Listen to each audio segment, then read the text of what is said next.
Hello everybody, I'm Paul Beckwith, and what I want to talk about in this video is a very recent paper that just came out a few days ago on Antarctica.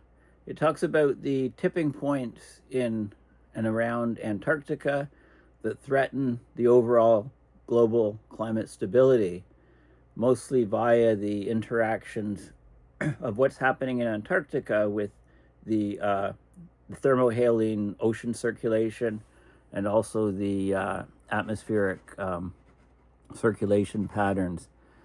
The thing I learned most about in preparing this video is about the Antarctica krill, which are quite amazing creatures, sort of shrimp-like creatures that sequester enormous amounts of carbon from the atmosphere and ocean system, both in their excretions, but also they're growing over the first several years of their life cycle, which lasts about 6 years or so, their lives, 6-7 years. And they, as they're growing, their exoskeleton can't grow, so they have to shed their exoskeleton like other crustaceans. And this exoskeleton made of carbon and derived from carbon, from the CO2, the phytoplankton that they eat. The phytoplankton absorb the carbon dioxide, and then mostly diatoms. The krill kind of filter the ocean and catch the plant life, digest it to grow. And as they're growing, the exoskeleton can't grow, so they shed it, and it's heavy. It sinks down to the ocean floor. So very interesting creatures. They're also, their daily migrations from the surface to about 100 meters down causes a lot of ocean mixing of nutrients. So it brings up nutrients from down below, and their descent brings oxygen to deeper levels. So they're vital. Their interaction with the biogeophysical system, the climate system, is vital, and there's huge numbers of these krill. And if you take the cumulative mass of all of the krill around Antarctica, it's about the same mass as the cumulative mass of all humans living on the planet. So that's a really fascinating thing, I thought. Okay, so let's get into the paper and into the life cycle of krill. Again, I found that the most interesting part, the krill. Okay, so this is the article that just came out in phys.org. Antarctica's tipping points threaten global climate stability.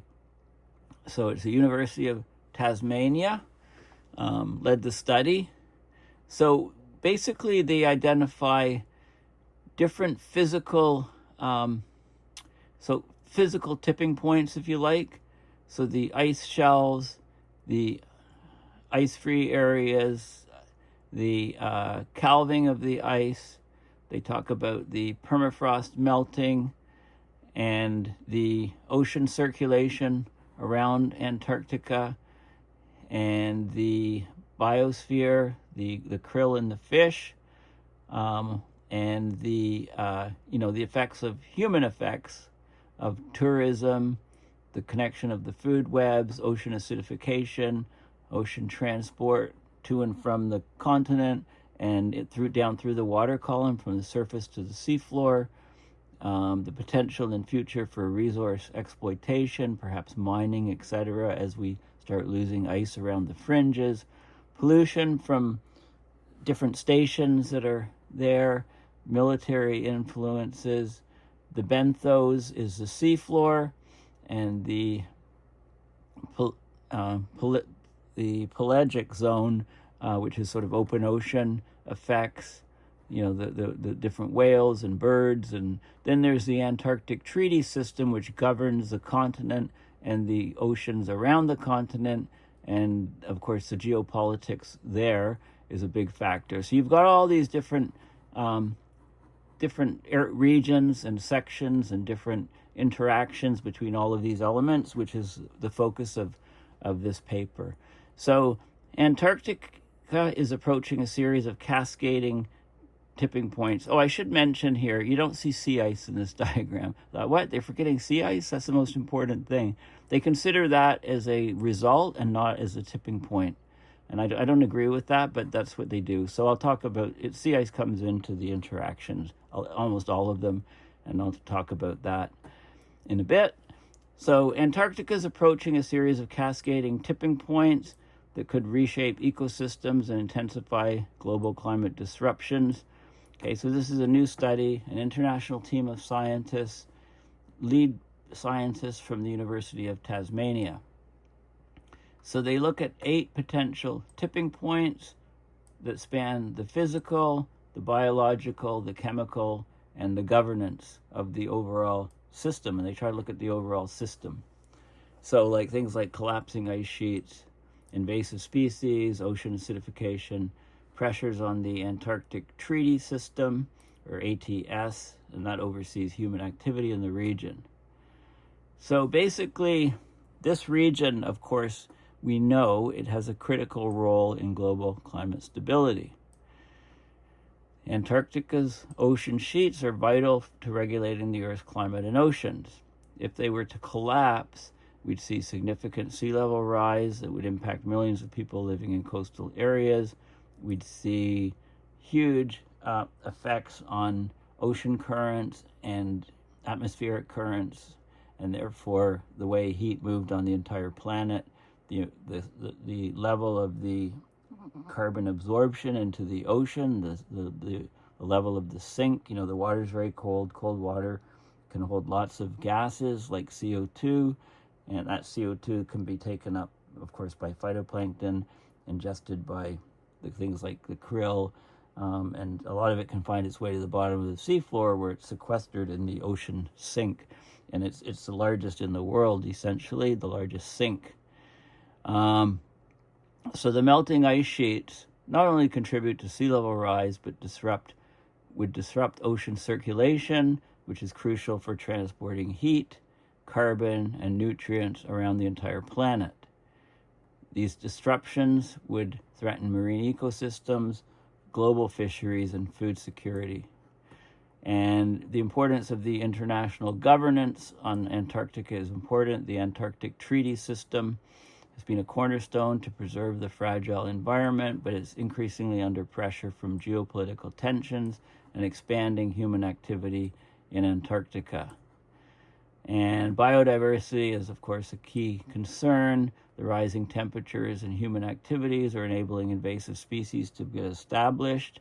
That threatens the endemic Antarctic organisms. Endemic being, this is the only region on the planet, really, where these species exist. And also, I mentioned already the Southern Ocean's ability to absorb carbon dioxide. It's a crucial buffer against global warming, and that sink is reducing. So all of these systems are interconnected. Small failures can quickly escalate and cascade, and you get a chain reaction of far-reaching and irreversible consequences. Okay, and of course, this saying comes in: what happens in Antarctica doesn't stay in Antarctica.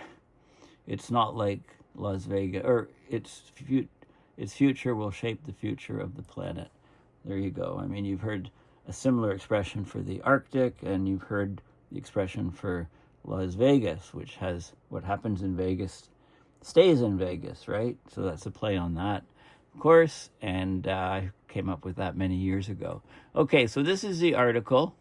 So we'll look at the peer-reviewed paper in a minute, but first I just want to remind you, this is an old article on the Thermohaline ocean circulation, or THC. In the Atlantic, we call it the AAPP system, which is threatening to shut down. But just to show you the global picture, you can see the Gulf Stream coming across, the AAPP, the points where deep water is formed. So the surface water cools, becomes saltier if the salt is rejected as ice is being formed, and then it sinks to the abyss. It sinks down to the deep water and circulates back down. There's also connections to it meets up with the water circulating Antarctica. There's both deep water, and this discriminates and shows the bottom water as well, the water that is going right along the bottom of the ocean. It also shows the salinity. This is very salty water in the green shaded regions, and it's less salty in the blue shaded regions because of all the melting of ice, so it's less salty around the two poles. And in the southern hemisphere, we get the deep water formation here and here. So we've got a whole cycle. So if we actually modify what's happening around Antarctica, we change the entire system. We're all worried about the AAPP collapsing. Perhaps, the ocean currents would significantly slow around Antarctica instead. I mean, it's unlikely. We think the AAPP, when it collapses, will cause an increase in the strength of the ocean currents around Antarctica. The whole climate system is connected, which is why I focus on the overall climate system, not just specific components of it. I want to talk a little bit about sea ice. There's a couple of recent articles. So this is from September of this year. The double dip, Antarctic sea ice sinks to new low for winter. So this is all of the years, basically, from 1991 to 2020. This is from January through the year. This is the sea ice.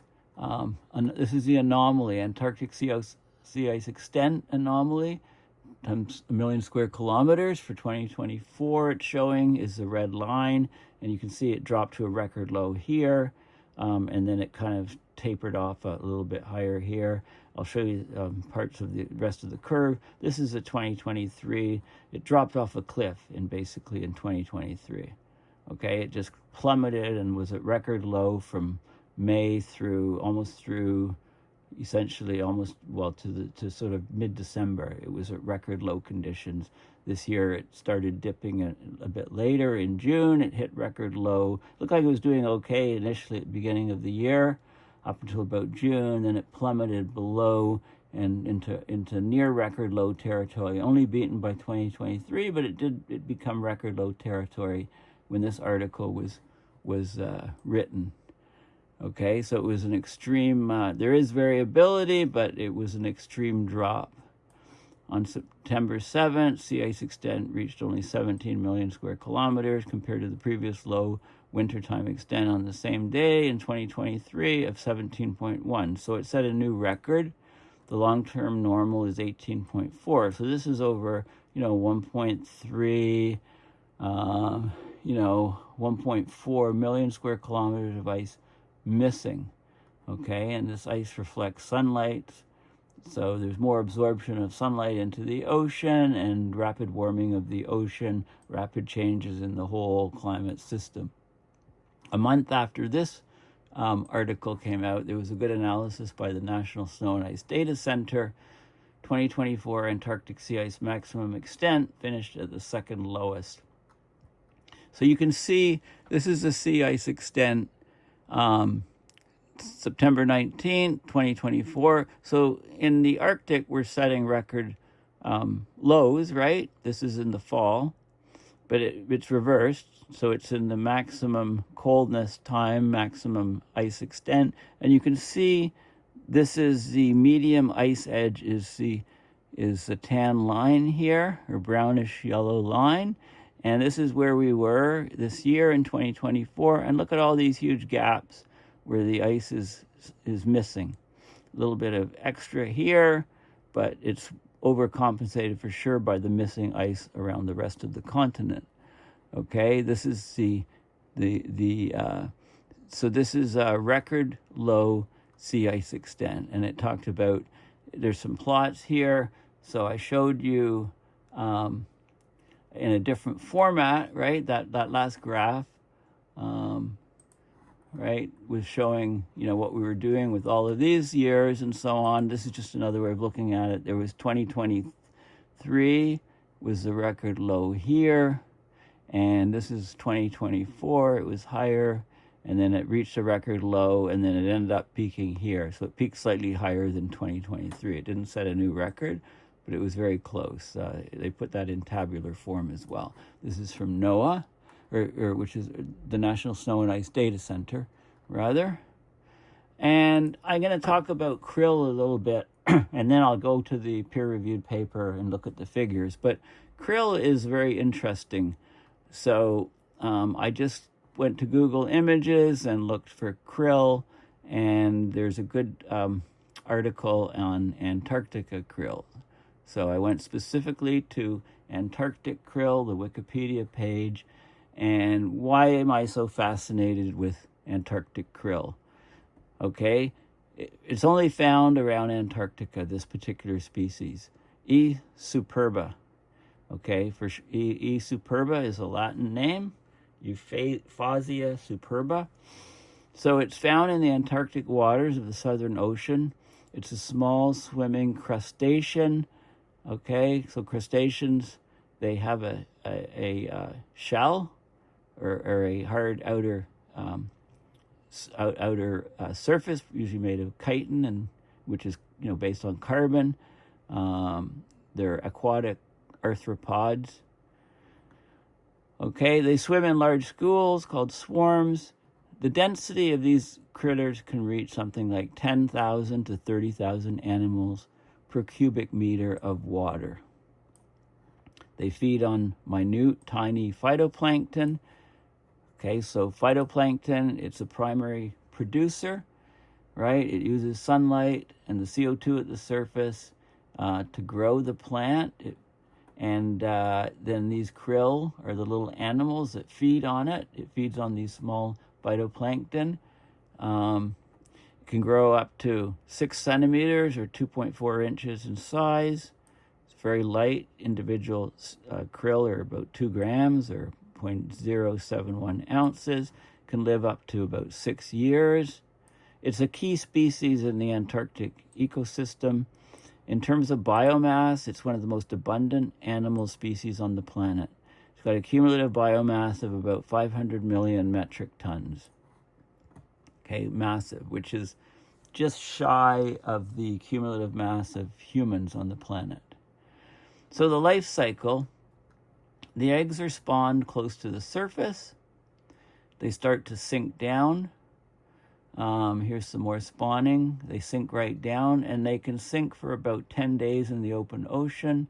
The eggs hatch at about 3,000 meters or almost 10,000 feet of water. So down where the Titanic is sitting, the eggs hatch, and then you get these critters making their way up towards the surface. So it's fascinating. The main spawning is from January to March, both above the continental shelf and also in the deep regions. It's interesting. The male attaches sperm to the genital opening of the female, and then the eggs get fired out. 6,000 to 10,000 eggs at one time get fired out. They're fertilized. Some of them are fertilized when they pass out of the genital opening, and then they can. There's a period where gastrulation, development of the egg into an embryo, and that occurs during the descent, and it can happen in ocean areas. It says here as much as 2,000 to 3,000 meters, so depending on the water depth. So the egg hatches, the young animals start swimming to the surface, and there's all of these different stages of the krill. It reaches maturity in about 2 to 3 years. So this is really important. Like all crustaceans, the krill must molt in order to grow. So it casts off its exoskeleton. Approximately every 13 to 20 days, the krill sheds its chitinous exoskeleton because if it's growing, and it's got no room inside the shell, so it's got to ditch the shell, and the shell will then sink to the bottom. Of course, the shell is, high in carbon, so it brings carbon to the bottom of the seafloor. This is part of the carbon sink of this region. It feeds on. It's seen as shining green through its transparent skin. It feeds on, as I mentioned, primarily on phytoplankton, a lot of diatoms, especially very small diatoms, about 20 micron in size. it filters the water. So here's how it feeds. It's got these protrusions underneath its body. It brings them together. It creates a fine mesh, and it waves in and out, and it basically fans up the krill and then starts digesting it. So it basically filters the small diatoms from the water with this feeding basket. So the glass-like shells, the exoskeleton of the diatoms, or not exoskeleton, but the shell making up the diatom life form, they're cracked in the gastric mill, which is the gizzard, and then they're digested. So the krill can also eat other species like copepods, small crustaceans, amphipods, and zooplankton, other animals, little tiny animals. Now, it's not a very efficient eater. It's like your toddler. Okay, its digestive efficiency is not very high, so a lot of carbon still present in the feces.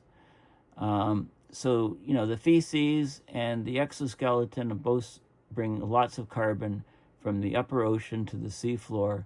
So it's the main mechanism of the carbon sink in the Southern Ocean is from these Atlantic krill. They can eat each other if there's not enough food around. Interestingly, when they're not fed, they actually shrink in size after they molt. Okay? And so molting it's the shedding of the outer skeleton, if you like, and then it'll grow a new one, and this is because the animal is growing in size. So the fact that when they're not fed, when they're hungry, don't get enough food, they actually shrink in size. That's exceptional for mammals of this size. It's an adaptation to the seasonality of the food, probably, because in the dark winter months under the ice, under the sea ice, as the sea ice spreads, they don't get a lot of food. But interestingly, their eyes don't shrink. Their eyes stay the same size. So by measuring the ratio between the eye size and the body length, you can see whether the krill has adequate food or whether it's in a starvation mode. And the krill, like here's the krill. It's got these different legs, which are all pushing as it's moving through the water. Maybe about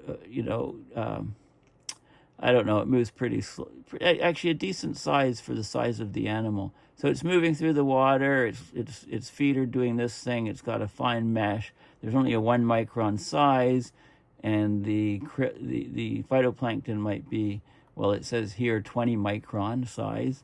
So once the phytoplankton are in here, they can't get out. The krill eats it. Okay. So it collects the phytoplankton that way in this sort of feeding basket. Now, also interestingly, you do get ice algae growing on the bottom of the sea ice and on the bottom of the icebergs. And the krill can actually go and attach underneath onto this algae, and they can actually eat the algae. They can scrape the algae off the ice and eat it on the underside of the pack ice. I had no idea they could do that. So they have special rows of these rake-like setae at the tips of their thoracopods, which is the legs. So they can graze the ice. They go in a zigzag pattern. One krill can clear an area of a square foot in about 10 minutes. That's about 1.5 square centimeters per second. So they're fast little buggers on the bottom of the ice eating that algae.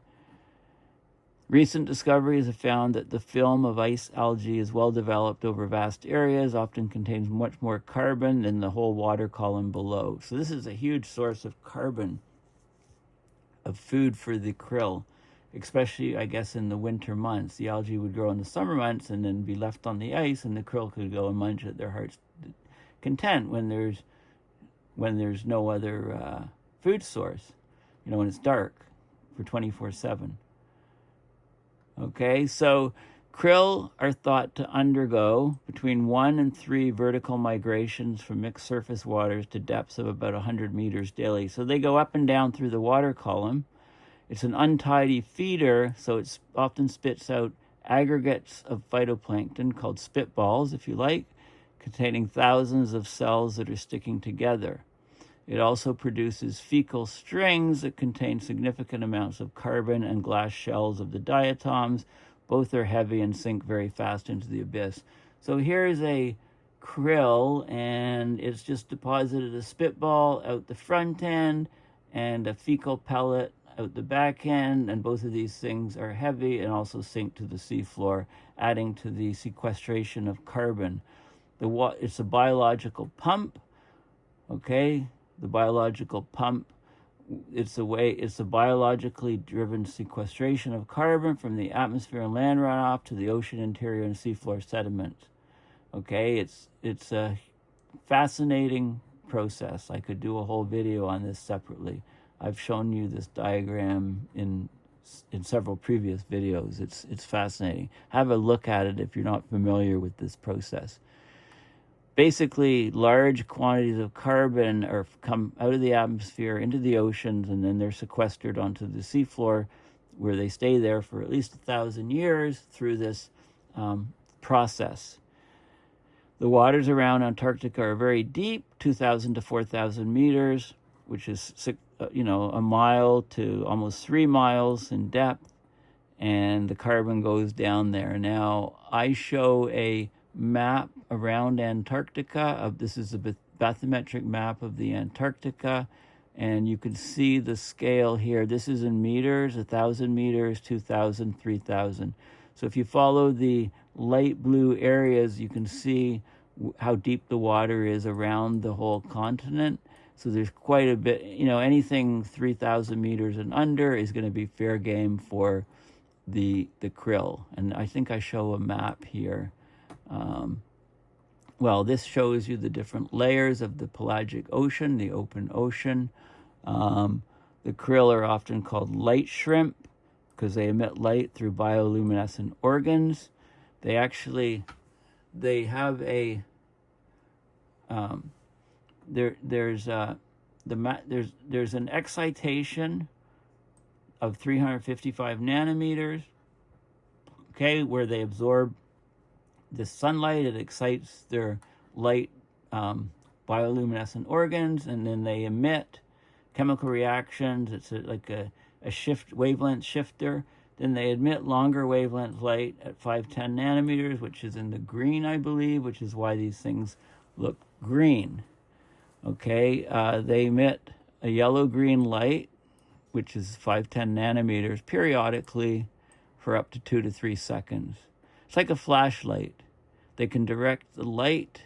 They can rotate the organ by muscles, direct the light in a specific area. Okay, it could compensate for the shadow the krill makes to make it less visible to predators from below. Or it can help in mating or schooling or communicating, They do try to escape predators. They can swim backwards 0.6 meters a second or 2 feet per second. 2 feet per second, these little tiny, things that are a few inches long, they can swim several feet per second. That's pretty fast in dense seawater, right? So they fire little jets. And they can respond quickly. Their response time to optical stimulus is 55 milliseconds, which is amazingly fast response time, given that the temperature of the water is very low, and that tends to, low temperatures, as you know, slow down chemical reactions. A little bit about their genes. It's one of the largest in the genome in the animal kingdom. The biggest are lungfishes and Mexican axolotl. Have enormous genome lengths, but the krill is right up there. And here's where they're found. Okay, this is where they're found around Antarctica. So they're found all around Antarctica, as far north as the Atlantic convergence. Now, what is the Antarctic convergence? The Antarctic convergence, or Antarctic polar front, it's a marine belt around Antarctica. It varies in latitude seasonally. It's where basically the cold waters that flow around Antarctica meet the relatively warmer waters of the sub-Antarctic, like at higher latitudes. The Antarctic waters at the convergence belt, the Antarctic waters sink, and they're below the warmer surface water. And this happens at about it's about 55 degrees north, 55 degrees south latitude. Okay, so that's an important factor. Runs at about 55 south, so it covers a region, within the convergence zone, and we got 32 million square kilometers. Okay, so it's a vast area, water temperature between minus 1.3 and 3 Celsius. In the winter, more than 3/4 of this area is covered by ice, but less and less each year, as I've shown you. And there's a system of currents around Antarctica, the west wind drift. The winds are from the west, so they're moving to the east. That's away from the continent. Near the continent, the ocean currents have a different direction. The east wind drift runs counterclockwise, and at the front between the two, you get large eddies forming, like in the Weddell Sea. And the krill love this region. They swim with these water masses, and there's gene exchange over the whole area. We can't tag individual krill, so we don't know their exact migration of one krill over its lifespan of 6 years. You can see the shoals of the krill from space. One swarm covered 450 square kilometers or 170 square miles of ocean to a depth of 200 meters, 660 feet, estimated to contain over 2 million tons of krill. Now, the krill don't just drift passively in the currents, they actually modify the currents. New research is showing that. And their movement through the water column up and down brings nutrients from lower, deeper levels up to the surface where it's nutrient poor, and it brings oxygen from the surface areas high in oxygen, dissolved oxygen in the water, down to depth where it's lacking. So the krill is the keystone species of the Antarctic ecosystem beyond the continental shelf. Huge food source for whales, seals, all kinds of different marine life, different birds, etc. And there is a fishing area. There we go. The biomass of Antarctic krill, 0.05 gigatons of carbon, similar to the total biomass of human, 0.06 gigatons of carbon. The ocean's filled with phytoplankton, and the krill are one of the major animals that eats the phytoplankton, and then the carbon goes to the seafloor, as I said, through its excretion, but also through its molting. The primary production, the conversion of sunlight into organic biomass, is the foundation of the food chain. That has an annual carbon fixation of 1 to 2 grams per square meter in the open ocean, but close to the ice, it's much, much higher. It's like 30 to 50. So the ice is vital for the Southern Ocean to be such a large carbon sink, because the area is enormous over which this is happening. And the declining pack ice, the declining sea ice we can get is one of the reasons why the strength of the Southern Ocean sink of carbon is lower, which is becoming and will soon become a major reason for a huge uptick in greenhouse gas levels in the atmosphere. Okay, ocean acidification is a challenge to the krill. It's because the exoskeleton of the krill contains carbonate, which dissolves under low pH conditions, under high CO2 conditions. So ocean acidification can severely disrupt the life cycle of the krill. It can kill krill eggs, stop them developing, and it can have a huge impact on reducing the sink capabilities of carbon in the Southern Ocean. There is a fishery for krill. It's on the order of 100,000 tons per year. That will probably have to be halted at some point soon because the krill are so important for capturing the carbon. The major nations that catch krill are South Korea, Norway, Japan, and Poland. They use it as animal food and as fish bait.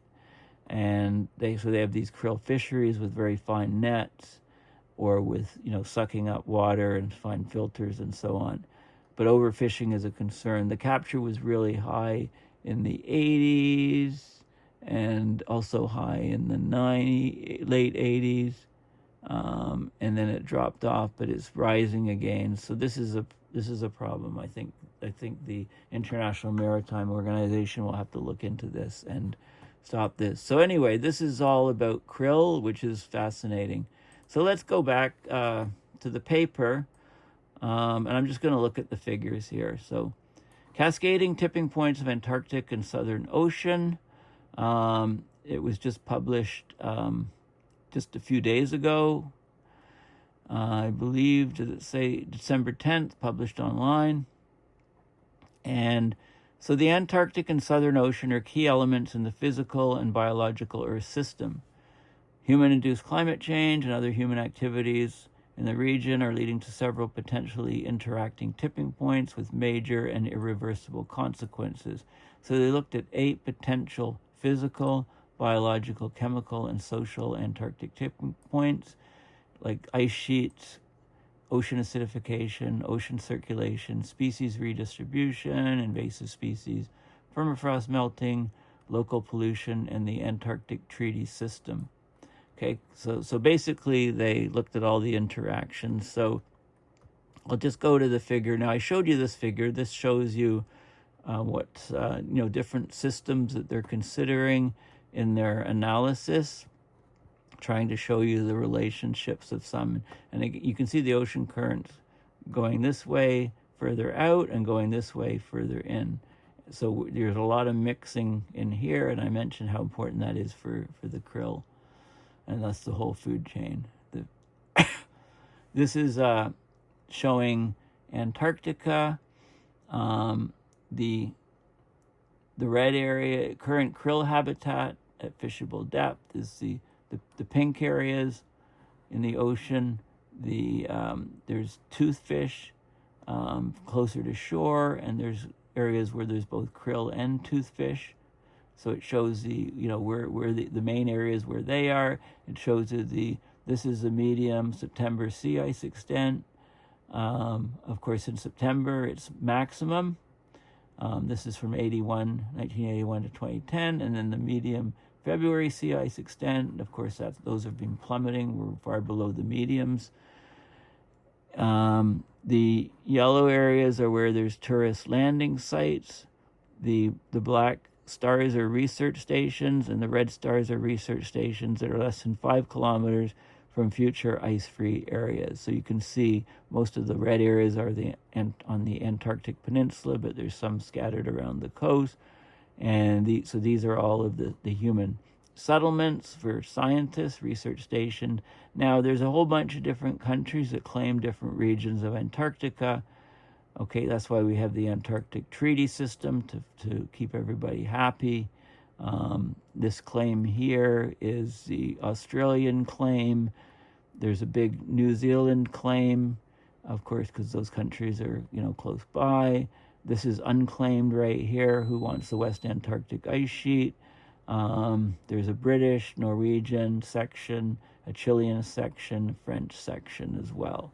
Okay, so there's a lot of politics in those regions that could occur, especially as we lose ice around the edges of West Antarctica, and there's more and more human development down there. Now, they look at the tipping points in, I'll just look at this, the key in this table. So key elements of the Antarctic tipping point. So they give the tipping elements. There's the ice sheet, ocean acidification, ocean circulation, species redistribution, invasive species, permafrost, pollution, and the Antarctic treaty system. And they look at all of the different variables involved and the thresholds. Like, for example, West Antarctic ice sheet, threshold's probably 1.5. We're probably there already. It could be as low as 1 up to 3 Celsius. East Antarctic, 2 to 6 Celsius. The time frames when it tips and the impacts. And I don't need to go into all the details on those things. Just to show, because there's a lot of uncertainty in those numbers, right? You can put your own thoughts and own numbers in there. ocean circulation, interestingly, they talk about a reduction of 42% or 10 sverdrup due to the bottom water, or a minus 0.06 practical salinity unit shift in the saltiness of the water due to the meltwater. Either of those things could tip separately. And they talk about some other factors that could happen, like to the nutrients and so on, when the tipping occurs. Okay, so you can look at the different details of all of those things. But what I want to do is move on to. And by the way, I just took the paper, and you can click here to rotate it a bunch of times, and which I did, and then enlarged it to show you the. Right, so I basically put this thing on its side so I could show you the table was, about the right size and correct orientation. Okay, so let's go down to look at some of the other figures in the paper. There's information here on, we go down. Okay, so this is where I wanted to be here. So this is basically showing the interconnectedness of the Antarctic and Southern Ocean tipping points. Okay, so the pressures are the hexagons: total local human activity and global climate change, and then that feeds into, we get blue triangles are the physical tipping elements. They have ice sheets and ocean circulation here. Biological tipping elements, species redistribution, permafrost melting. I would have put this under physical. They put it under biological. Invasive species, social tipping elements, the Antarctic treaty system, and then pollution and ocean acidification being chemical tipping elements. And then they have the blue circles being physical impacts. This is where they put sea ice, ice shells, ice-free areas, sea level rise, global heat, carbon, ocean, nutrient transport.